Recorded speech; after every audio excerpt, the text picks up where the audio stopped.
আয়াত ১৩ ওয়া উখরা তুহিব্বুনাহা নসরুন মিনাল্লাহি ওয়া ফাতহুন করিব ওয়া বাশশিরিল মুমিনিন।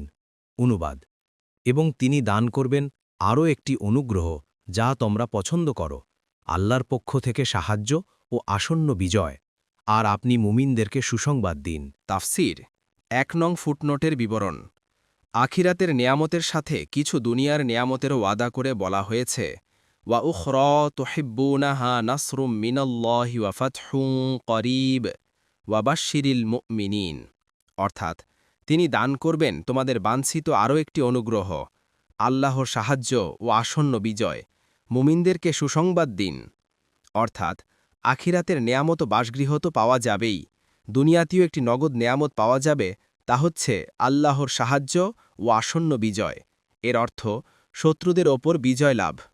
এখানে করিব শব্দটি আখিরাতের বিপরীতে ধরা হইলে ইসলামের সকল বিজয়ই এর মধ্যে অন্তর্ভুক্ত রয়েছে।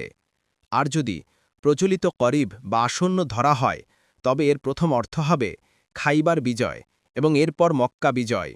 তুহিব্বুনাহা অর্থাৎ তোমরা এই নগদ নিয়ামত খুব পছন্দ করো, কারণ মানুষ স্বভাবগতভাবে নগদকে পছন্দ করে।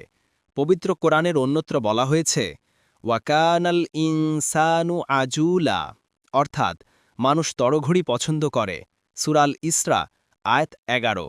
এর অর্থ এই নয় যে আখিরাতের নেয়ামত তাদের কাছে প্রিয় নয়, বরং অর্থ এই যে আখিরাতের নেয়ামত তো তাদের প্রিয় কাম্যই, কিন্তু স্বভাবগতভাবে কিছু নগদ নেয়ামতও তারা দুনিয়াতে চায়, তাও দেয়া হবে।